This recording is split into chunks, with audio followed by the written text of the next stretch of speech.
سلام نہیں کرتے؟ فرمایا فاطمہ میں سلام کرتا ہوں تو جواب نہیں دیتے۔ یہ واقعی کوئی یقین کر سکے گا کہ علی کے ساتھ ایسا ہوا؟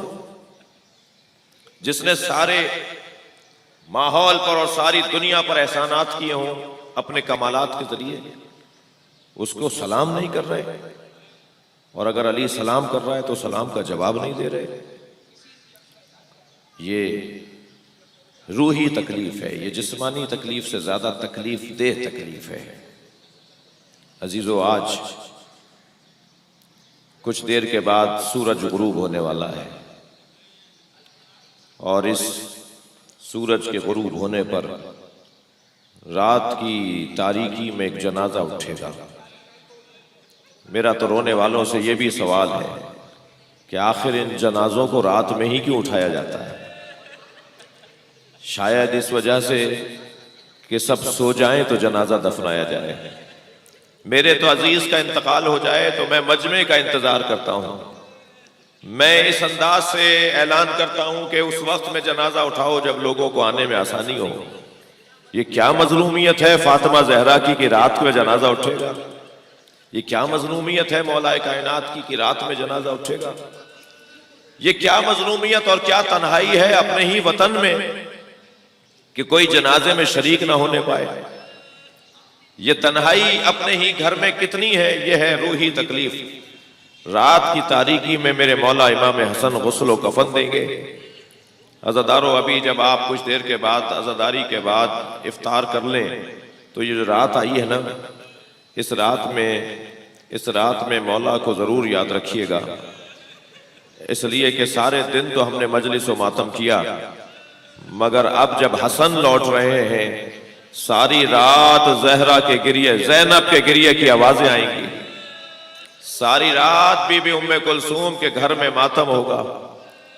یہ جو آنے والی رات ہے یہ کوفے میں زینب کی پہلی شام غریبہ ہے، پھر ایک شام غریبہ کربلا میں ہونے والی ہے، اس لیے کہ کوفہ وطن نہیں ہے، غربت ہے۔ کوفہ اپنا وطن نہیں ہے، یہ یہاں مسافر ہے، یہ یہاں مصلحت اسلام کی خاطر آئے ہیں۔ میرے مولا حسن نے بابا کو غسل دیا، میرے مولا حسن نے بابا کو غسل دیا۔ خود یہ جملہ رونے کے لیے بہت ہے۔ معمولاً بیٹے باپ کو غسل نہیں دیتے، باپ بیٹوں کے جنازے نہیں اٹھاتے، مگر کہاں کہاں روئیں گے عزادارو۔ کبھی حسین مولا علی اکبر کا لاشا اٹھا رہے ہیں، اجر و کمل اللہ، اجر و کمل اللہ، آپ کی آوازیں بلند ہیں، اللہ آپ کو اجر و ثواب عطا فرمائے۔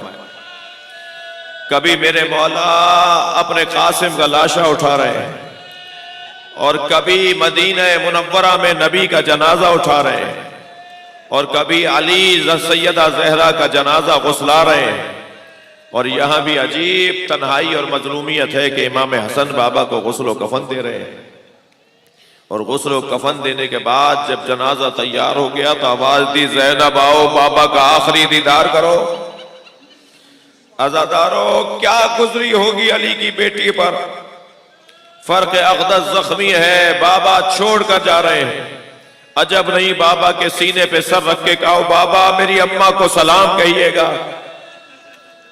بابا میرے نانا کو سلام کہیے گا۔ اور عزادارو، پہنچے ہیں جنازے کو لے کر ایسی جگہ پر کہ جہاں پہلے سے قبر تیار تھی۔ میرے مولا علی نے وصیت فرمائی تھی، میرے بیٹا حسن جنازہ ایسے اٹھاؤ گے، فلاں جگہ پہنچو گے، کچھ دیر تک اس جگہ قبر کا نشان تلاش کرو گے تو تمہیں تیار قبر ملے گی، وہ میری قبر ہے۔ امام حسن نے وہاں پہنچ کے جب مٹی ہٹانا شروع کی تو ایک سل رکھی ہوئی تھی، ایک سلیب رکھا ہوا تھا، اسے ہٹایا تو قبر تیار تھی۔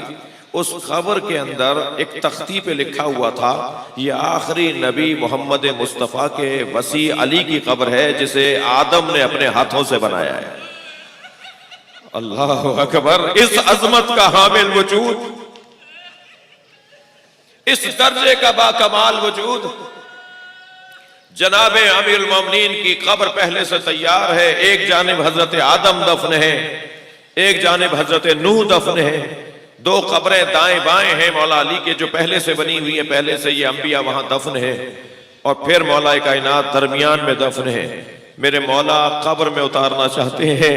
سنیں گے عزادارو، جس حسن مجتبیٰ نے ہر جنگ میں تلوار بابا کی طرح چلائی، اب بابا کے لاشے کو قبر میں اتارتے وقت حسن مولا کے پیروں میں کپ کپی تاری ہے کہ ایک مرتبہ آگے بڑھ کر جناب ساسا ابن سوہان نے کہا مولا یہ کام مجھے دے دیجئے،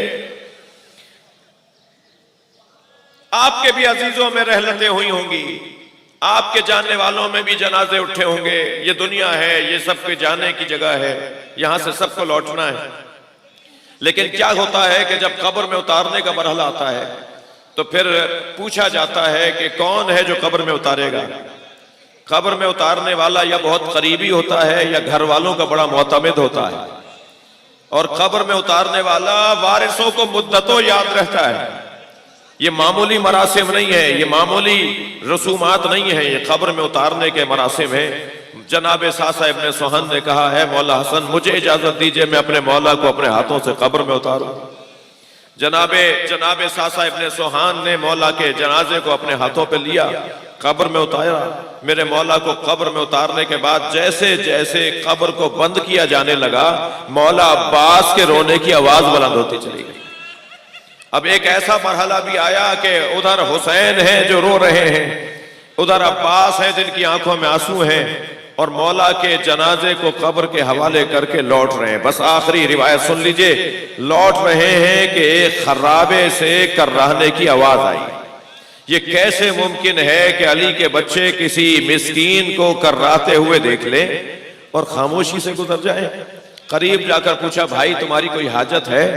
تو اس مریض نے، اس فقیر نے روتے ہوئے کہا میں 3 دن سے بخار کی کیفیت میں ہوں، میں بیمار تو مدتوں سے ہوں مگر روزانہ مجھے دوا پلانے میرا مونس آیا کرتا تھا، روزانہ مجھے غذا کھلانے کے لیے میرا مونس آیا کرتا تھا، 3 دن سے میرا مونس مجھے دوا دینے کے لیے نہیں آ رہا، تم مجھے دوا نہ کھلاؤ، مجھے کھانا نہ کھلاؤ، میرا مونس ڈھونڈ کے لا دو۔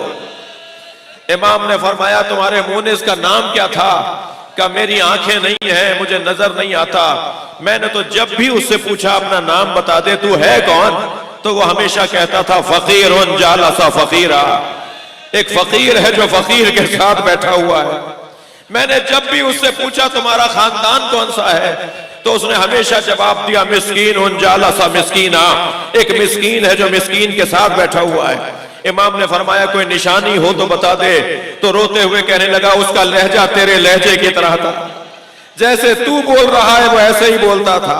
امام کی آنکھوں میں آنسو آ گئے، اے مسکین اے فقیر، آج فقیروں کا مولا مارا گیا، آج مسکینوں کا مولا دفنا دیا گیا، اے عالمی یتیموں تمہارا مولا تمہارا بابا دفنا دیا گیا۔ وہ میرا بابا علی تھا، وہ یتیموں کا بابا تھا، وہ مسکینوں کا بابا تھا، وہ زینب کا بابا تھا، وہ عباس اور حسین کا بابا تھا۔ اللہ لعنت اللہ علی قوم الظالمین، یا حسین یا حسین۔